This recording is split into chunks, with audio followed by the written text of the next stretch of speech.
Your Holiness, already your Beatitude, Your Excellencies, Monsignor, and altogether Abunas, we are extremely honored to have you here in Brussels today. And in this frame that we to organize it, you can believe the high ranking of clergy people to get here in this room together. It was a huge work. And thanks for Mr. Adaktusson, and thanks for the office that we have the opportunity to be here together. And really, I have very fresh memories from the north in Iraq. I visited some weeks ago. I was in Algosh and in Terskov and Batnaya too. And really, if I listen the sometimes very theoretical discussions about North Iraq, it's somebody who visited the last years, I think it's 6 times, really on the spot. Sometimes it's very painful. Where we try to here create a strategy. We try to create here, to give advices for politicians. And it's good. It's very important. But if you confront it with the reality, you know you need schools until September. Without schools, no return. And what should we do the next weeks? Not next months, next weeks. And if you about the reconstruction in the telescope, opposite to the churches, these returned houses on the cemetery, you know it, how does it? But to explain it in Europe, it's almost impossible. With Mr. Adaktusson, we try to do it already, and with other colleagues, sorry, not only me, we try to make more sensitive the European politician decisions makers. But what I learned in Iraq, as well the other part of the Middle East, in Damascus or Malula, or the Bekaa Valley, or so, it's better to listen if you are European. Different reason. And I keep me no back. I have many ideas about Iraq, but it's much better to give the opportunity to His Holiness, to His Beatitude, and listen. What is the point of your view, the special view, where you are the leaders of your church? You are the leaders of your community. And really, you have the responsibility. We have goodwill, maybe. We have to do something, but you have the responsibility. And I think we don't have anything to do else to help to fulfill your responsibility. But it's not easy in Europe. I'm happy about you think about the European Union can help you, but be careful. Be very careful. I can tell you one example. Current situation. His Holiness, His Beatitude, responsible for 100,000 of people. But if you apply for a money, European Union, give me money for the reconstruction directly my church, I have the responsibility. No access for churches for this money. That's the fact. And I am in favor of Europe. I am in favor of European Union. But we Europeans we have to confront it with the reality. We can't lament it about the different form of identity card. But we have to do first our homework. On this reason, I'm listening, and listening you, Your Holiness, first. Good afternoon, and thank you for listening. I wanted to show you a photo, but unfortunately, its computer is not working. إذا حدا رح يحكي أنا رح أوقف. If you continue to talk amongst yourselves, I will not go on. Of 2 twins from the Nineveh Plain, from one of the villages, who were refugees in one of the villages in northern Iraq, in the northern part of the of Kurdistan, Iraq. I went and visited them immediately after they were expelled from Nineveh on August 6th of 2014. I was there August 10 to 13 visiting them. And in that little village, I think it was Aradin, if I remember correctly, little church in a village, there were about 70 families crammed into the hall of that church, living there, sleeping there. Just because today is St. Peter and Paul, I'm going to call these two little brothers Peter and Paul, Petros and Paulus. I don't remember their exact names, but today I'll call them Petros and Paulus. Petros comes to me, opens his arms, his hands, and he tells me, Letlan Duktha, Letlan Duktha. These are the two twins, Peter and Paul, we'll call them today. He tells me, Letlan Duktha, we have no place, we have no space. Of course, listening to a child, you will take it as meaning he has no place to sleep on his own. Maybe he doesn't have a place to play with his friends. But for me, that was not what I understood from his statement. He was telling me, we as a people have no place, we have no space. That was a metaphorical thing for me, a symbolic, not only expressing his situation, but the situation of our entire people in northern Iraq, and in fact, in many other parts of the Middle East.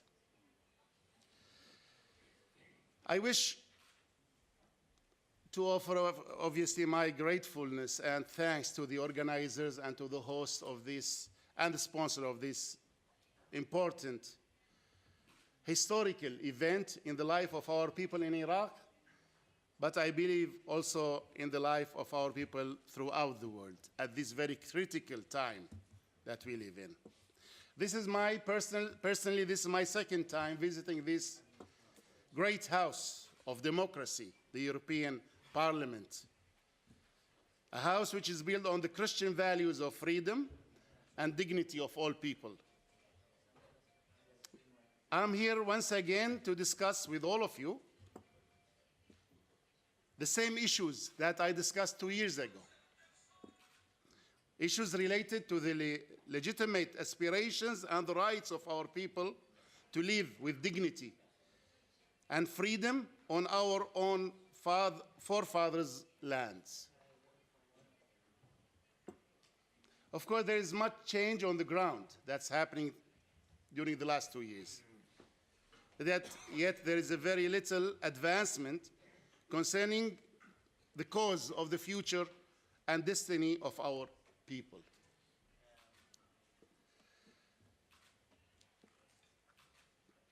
During the 6 months following the attacks and the invasion of Daesh into Mosul and the Nineveh Plains, I visited our people 6 times. I went and saw my own spiritual children in the month of August, and those who visit Iraq in August know what that means in terms of the weather. I saw them on the streets of Ankawa, of Erbil, of Duhok, and other towns and villages, under tents, with no water, with no other facilities.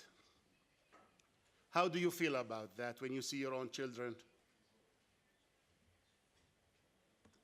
And of course, I'm happy to say now that most of them are in rented apartments paid for by the churches. And unfortunately, a good part of them have left that region, have left Erbil and other towns and have made it to Europe, to Australia, and to the United States. And I can tell you that when I visited them in 2014, great majority were determined to stay there. They said, we want to go back to our homes. We want to go back to our churches and to our schools. But the longer this takes, the less people remain there. While visiting them in another small village, I entered the church and I see blankets and mattresses all over the sanctuary itself. And I go into the altar. As a paycheck, they take me to the altar. It was Church of the Assyrian Church of the East, actually. They take me to the altar to offer a prayer, and I see mattresses all over the Holy of Holies, Haiklo. And of course, for us, that's a very strange thing, because that's the most holy place in our church. But then I look at the people and I tell myself, these people are more holy than the place, because this is all for them.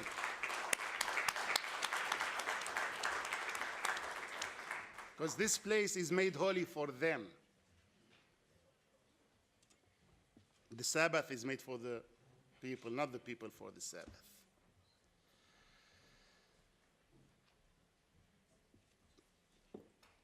We are here today to talk about the future of our people at a very critical time in the history of the area and of the world. We see new maps are being drawn. We see new regional powers coming up and others diminishing. And this is not very different than what the world witnessed some 100 years ago, exactly the second decade of the 20th century, with the Sykes-Picot Treaty and other arrangements in our homeland again. Our people were divided and were confined into man-made, politically drawn maps in the region, thus dividing the communities and the families themselves. So this is a time in which we will witness the demise of some nations and states as we know them, and the birth of others probably. And this is also a real chance for our people to have a place of their own, of course, for those who are still in the region, to go back to their homes, and also for those who have left the region, some of which hopefully will go back to that area. Europe and the USA in particular, and the West in general, carry part of the responsibility for where we are today and what's happening to us. Our Europeans and US friends cannot run away from the responsibility, because we believe, directly or indirectly, they have contributed to where we are and what we are in. The intervention of the Western powers for or against the regimes of the Middle East states without a clear plan and without taking into account the plight and the future of Christians and other religious minorities and ethnic minorities, I believe, has contributed to our current crisis. For us, this is a matter of life and death as a community, but also as individuals facing terrorism every day of our lives. Now, our wish and desire as a church and as a people, I believe, and we have heard that from many, is to protect the geographical unity of Iraq. We are talking about Iraq here, to have one Iraq for all, and to enjoy the protection of a strong national army, but also to be treated based on the principle of citizenship, equal citizenship with equal rights and duties for all. However, since Iraq is already established on a federal system with recognized regions such as the Kurdish region, for example, and with a central government, then I would suggest the following, if you allow me. First, the future of the Nineveh Plains should be defined and decided by the people of the region themselves. And there are many ways of doing that.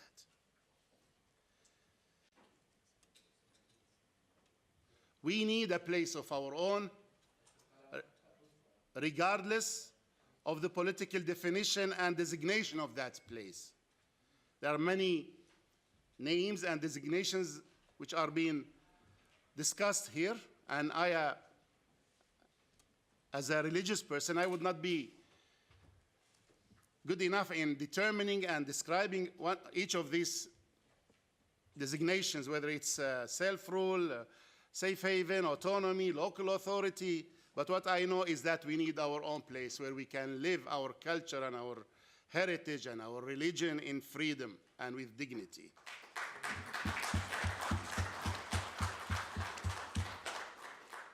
We need to be able to control our daily lives in terms of the services that are offered to the people, such as the police forces, education system, health services, and other local services.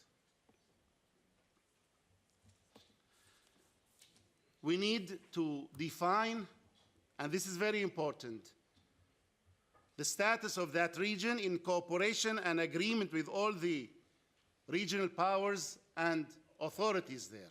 We do not want to establish an entity that is going to be an enemy to others or seen as opposing others. We want to do it in cooperation with the Iraqi government, with the Kurdish region, and with other authorities in the region.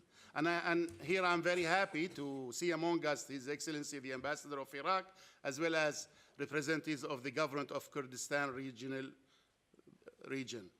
Because what we do here is not a hidden agenda, is not something secret against anyone. What we are doing is to talk about the future of our people, living side by side, in peace and in harmony with other peoples of that region. To do that, we need international guarantees. But we do not need international protection. We should not need international protection. We do not want soldiers, Americans or Europeans, to come on the ground and to protect us. That's not good for us, and that's not good for our neighbors either. We need guarantees. International community should be able, in cooperation and in consultation with the regional powers, should be able to guarantee our security there through our own units that should be trained, and through some help and advice from friends that are mutual friends to all parties there, and they do not represent a threat to anyone. Final point, we need to follow on the resolution concerning genocide committed by Daesh and Nusra and others. It's not enough to recognize what Nusra and Daesh did as a genocide. We need to follow on that. And one of the consequences of that resolution would be to establish judicial tribunals and bring perpetrators to justice, as well as to compensate victims of genocide. Now, before I conclude, I hope I didn't take a long time, I would like you to bear with me and to watch a video. It's only 90 seconds video, if you don't mind. Let's see it together, please. What we are witnessing is the moment the freed victims of Daesh from Al-Qaryatain, 5 ladies and 1 gentleman, the moment they met with their relatives and their families at our patriarchate. These were part of some 250 Christians, Syrian Catholic and Orthodox, that were held by Daesh as hostages, and they were forced.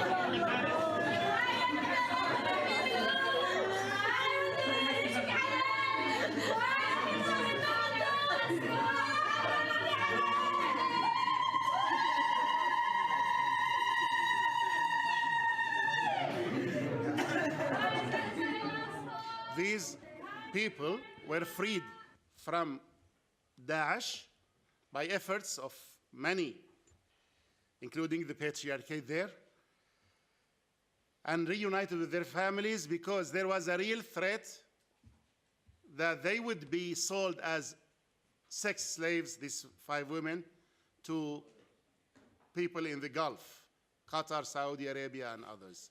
We had very credible information that they were about to be sent to Qatar. So we did our best, and we did what we needed to do in order to bring them out of their captivity and reunite them with their families. Now, what does this tell us? For me, freeing these 5 people or 6 people is a sign that we will be able to rebuild our lives and communities if we are allowed to do so.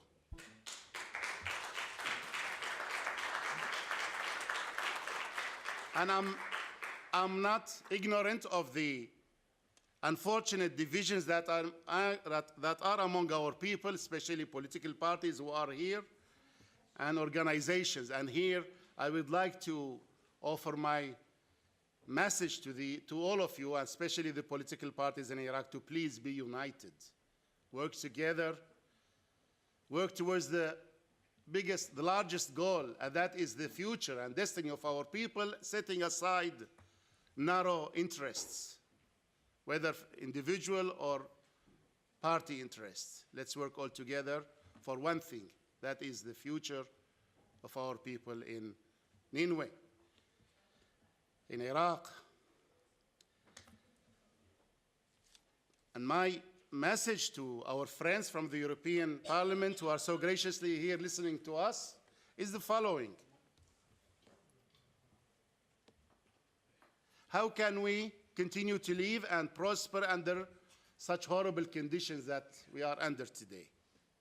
How can we assure the Christians of Musa that they will not be attacked again and betrayed again by their own neighbors? And those of the towns and the villages of Nineveh Plain, that they will not be attacked and failed again by their friends and driven out of their homes. Shall the world stand up to the occasion and take its responsibility seriously and diligently? This is the question I leave you with, and I thank you very much for listening. Thank you very much for your participation in this conference. I would like to deliver this statement in 2 parts. First part in Arabic and the other part in English. At the outset, I would like to remind you that we need to work because we are facing the danger of being wiped out, and we have been talking about that, and we have witnessed that 100 years in Turkey, and what happened after that? No lessons were drawn from that experience in Turkey. Today, I see you have come from Iraq and from other countries, so I'd like to thank you for your participation in this conference. But I would like to ask a question. This number, almost 100 people, what do you do in real terms on the ground? Is it enough that we can complain and we can accuse? What do you do in particular on the ground if you like to defend really your people and your cause? In my opinion, we have to make that very clear, and it's not enough to come and complain and to expose our problems to others. This is my first point. My second point, I would like to remind you, my dear friends, that Iraqi Christians were refugees in Syria for a long time. I'd like to ask a question. What is your position today regarding the situation in Syria? Syria, which welcomed you and welcomed the Christians for many years, now as the political and the what is happening is now the West is against in Syria, and this is quite clear that Europeans are following the Americans, and they're just doing CNN, New York Times, whatever they say is being followed, and the Washington Post. They just the European media just keep repeating that, and they do their best in order to put an end to the Syrian regime. 6 years Syria has been suffering the patriarch visited Aleppo and Homs, and I visited Aleppo and Homs, and I saw with my own eye the tragedies. Today, the situation is different. Iraq and Syria, but the danger is the same for both countries. Today,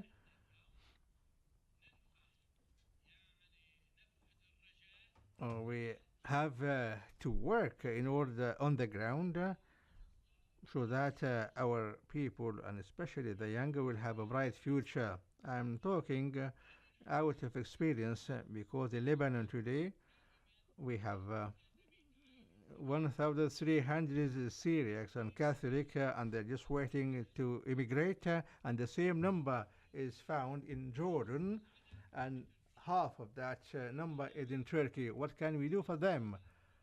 Can we say that well, they have killed us, right, complaining, and they have kidnapped us, and they have, well, asked us to leave. So I hope that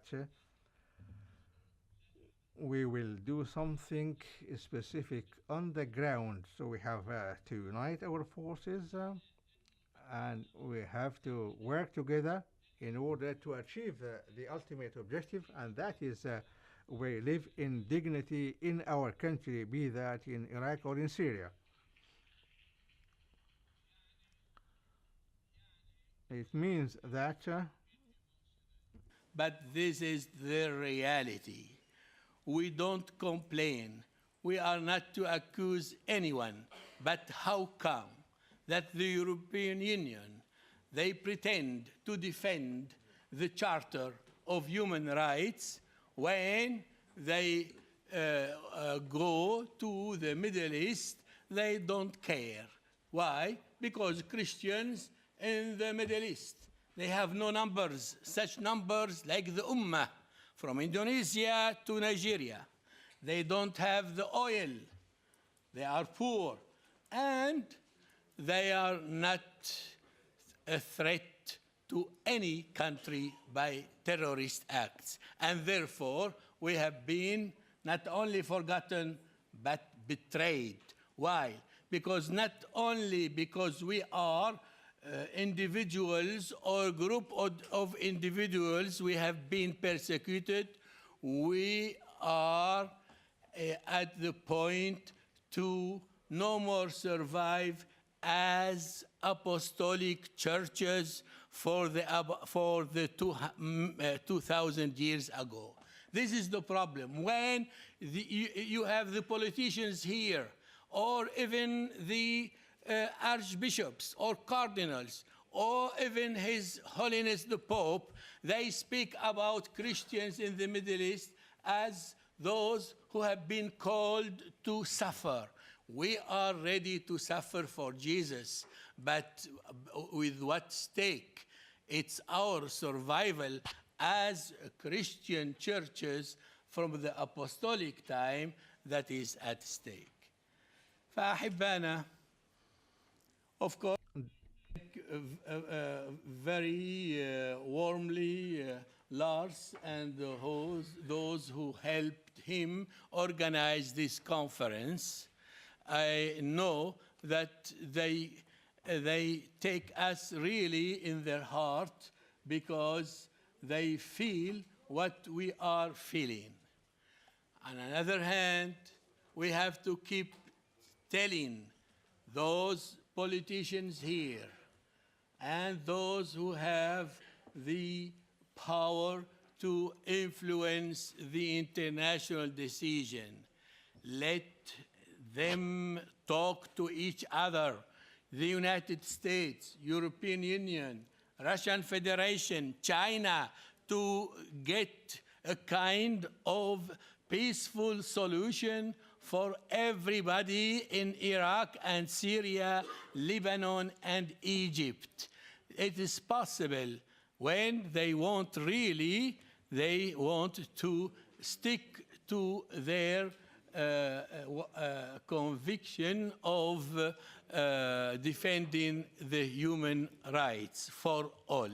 شكرا جزيلا وبارك الله فيك. thank you very much. Good afternoon to all of you. Let me clear from the beginning that I'm not speaking on behalf or for the Syrian Church of the East, but I'm speaking as a clergy in the church. I'm here not representing the church, but I am a clergy in the church. Whereas we all share the same ambition that, and hope that Daesh will be the last suffering chapter in our countries, but I guess we all agree that it is not the first chapter. We hope it will be the last, but surely it is not the first. We have Saifo, we have Semele, we have Soria, we have Anfal. So to be able, having Daesh or ISIS to be the last chapter in this centuries of persecution, we need to be realistic and recognize some issues. First of all, let me just recall about, as Iraqi, that Iraq after 1958 was never being back like Iraq before 58. Iraq after 68 was not Iraq before 68. Iraq after 2003 was not and is not the Iraq before 2003. Now we should be the same position that Iraq post-IS, post-Daesh, should not be Iraq before Daesh. So to achieve that, we need to deal with the environment, constitutional environment, curricular environment, cultural environment, social environment that created and hosted Daesh. Daesh, they are not cyber creations. Daesh, they not come from the moon or from the Mars. They are from there, yeah, and they were existing before this appearance as in military form in August 2014. So we need to study and analyze transparently and honestly. One of the biggest problems of our communities, our countries, that we don't have critical thinking. Always, we introduce ourselves that we are the holy people and the devil is coming from outside. No, sorry, sir. The devil is inside. It's in our society, in our constitution, in our curriculum. Daesh is the creation and the outcome of the Iraqi constitution. Iraqi constitution is not a constitution of citizenship state. Iraqi constitution is giving super status for a certain religion, and consequently of that we are considered the second class or the dhimmitude status for us. This is in the constitution. Regardless how it is shaped, but this is the real meaning of the current Iraqi constitution. The curriculum.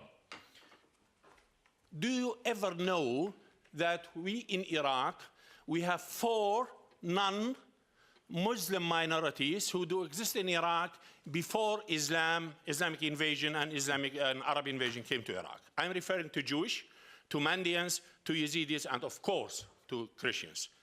But do you ever know that the Iraqi child attends the primary school and graduates the high school and graduates the university and became a minister or a member of parliament, and in all his school curriculum there is no single paragraph, I'm not speaking chapters, there is no single paragraph referring to those 4.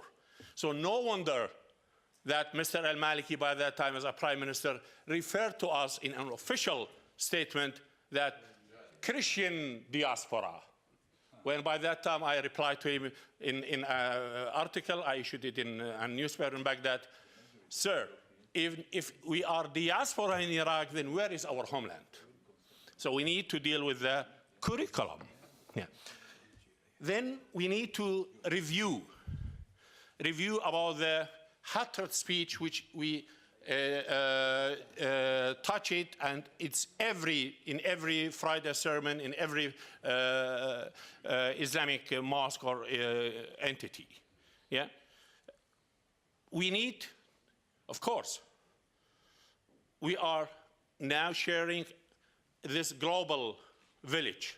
The universe became a global village. We are sharing all the same technology, the same economy almost, but we are not sharing the same values.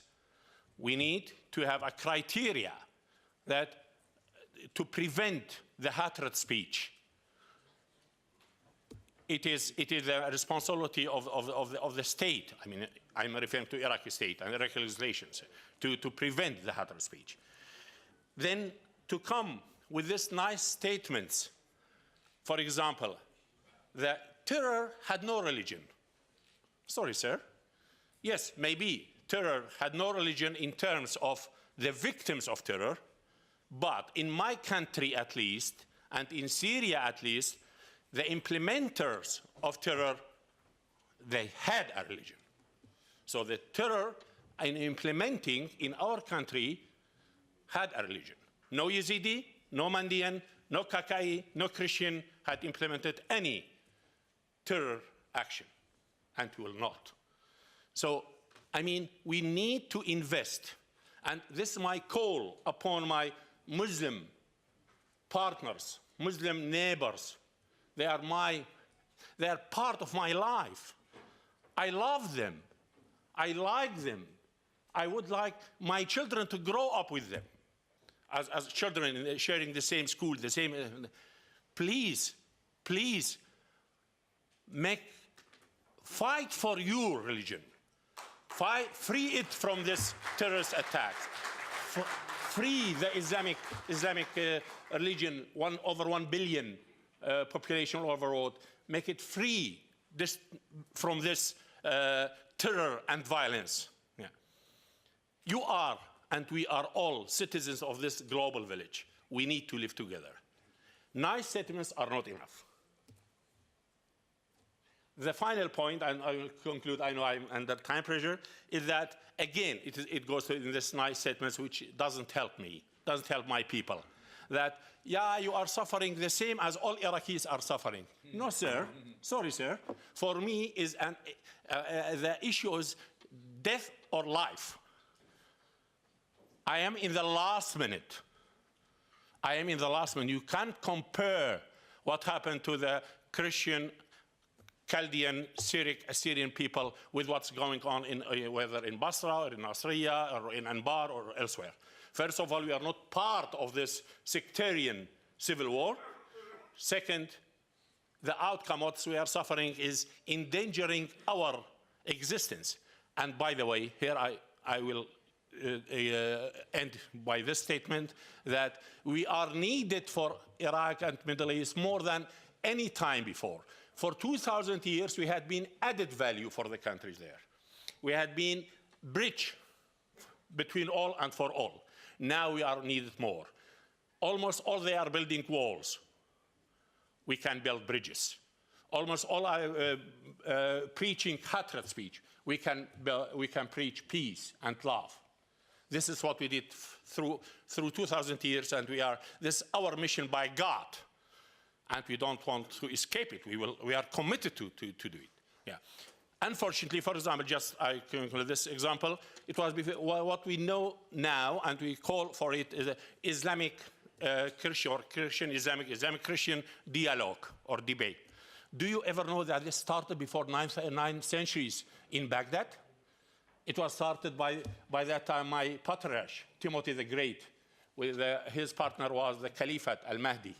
All over Iraq, there are schools dedicated to al-Mahdi, but no single school is dedicated to Timothy the Great.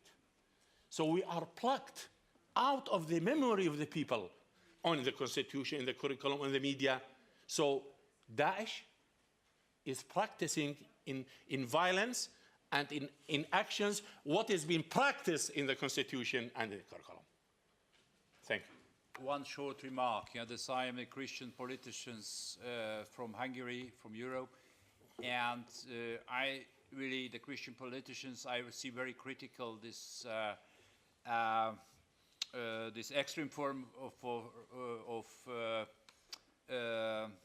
Islam, but I would never mix the finest fanatism with the Islam and finest fanatism.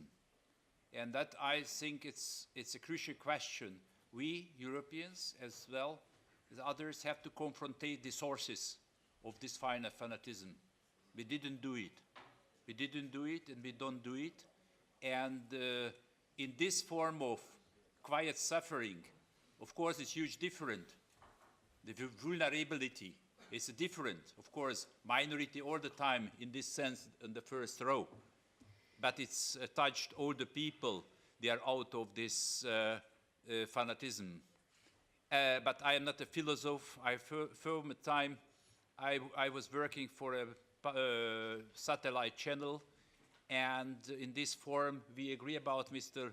Adaktusson very well. He is a very renowned journalist in Sweden, journalist in Sweden, and we both of us, we like the direct questions, not so philosophical questions. And on this reason, I would have to all three a very direct question.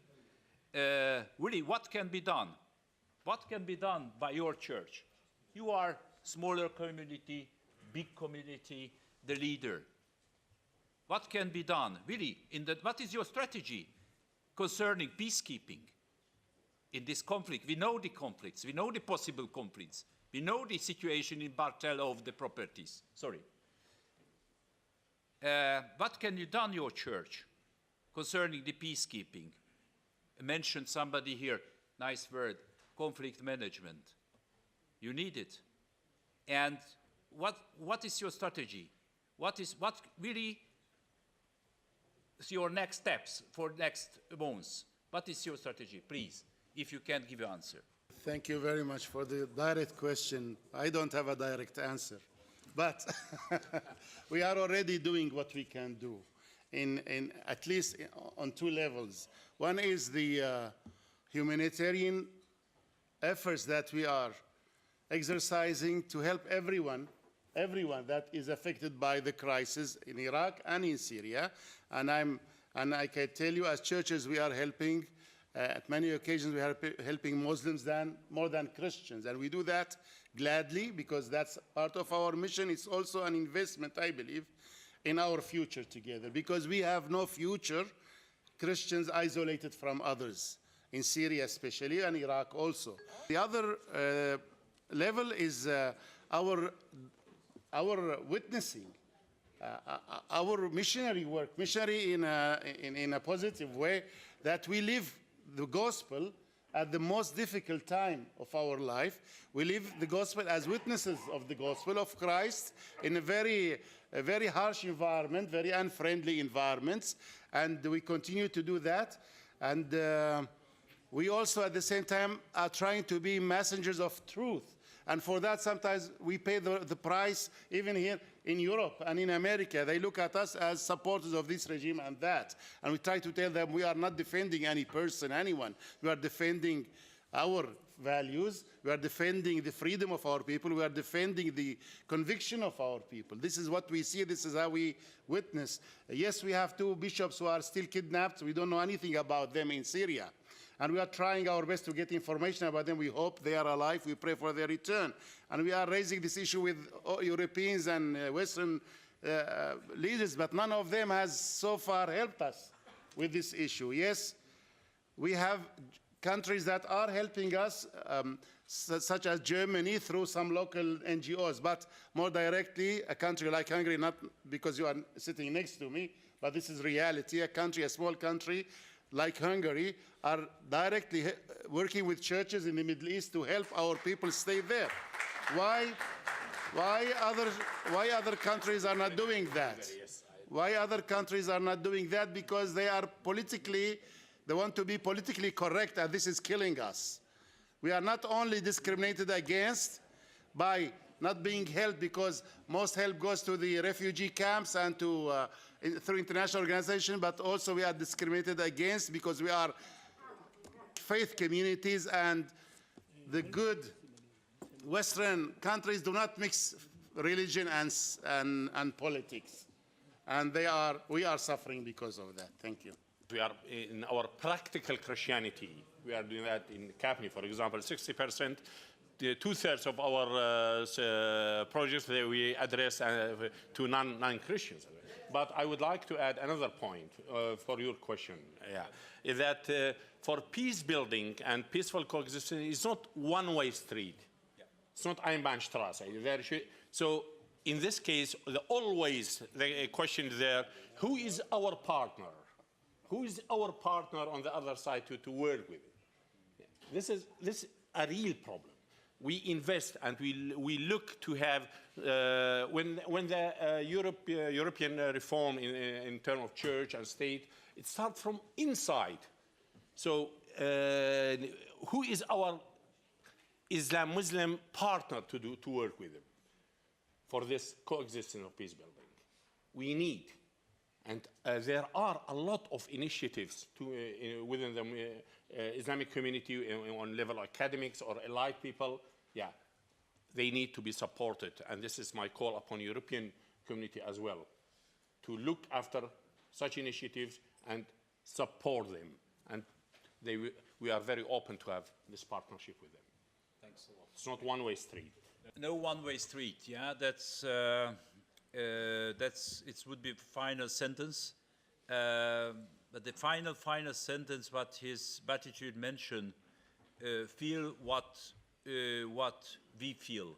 We have to feel what you feel, and that's, I think it's really, that's the solidarity, and that is not only blah blah about the solidarity, and of course in this room, you know, in this room is of course very easy for us. We try to feel other, but of course we European politicians, we know our homework in the parliament, and of course in this firm, myself, and not only me, but the others. Of course we have to continue to be informed, but know what I'm feeling after the 2 years. Yeah, that we have to. How would you say that we have the opportunity to do something. And very honestly, in the last sentence of my side, and finish this panel, for me all the time it was discuss about the last 2 years about Karamlesh, Karakosh, Bartella. Yeah, and you know, for me it was the phenomenon. This city is never seen before. Yeah, and now if you go back, I was there with Your Eminency. I was there in the 8th of December in Karakosh. Yeah, and after in Bartella, together with Bartella and Karamlesh. But today these cities, they are symbolic but reality. You can go there. That's what we need. That's a bigger, maybe it's a bigger challenge to create action, to do something. And I think it's really this is my homework, not your homework maybe, but it's really the time to do something. Thanks a lot for Your Holiness, your Beatitude. You have to have some difficulties, Monsignor. And thanks a lot to everybody, and please continue the work. Thanks.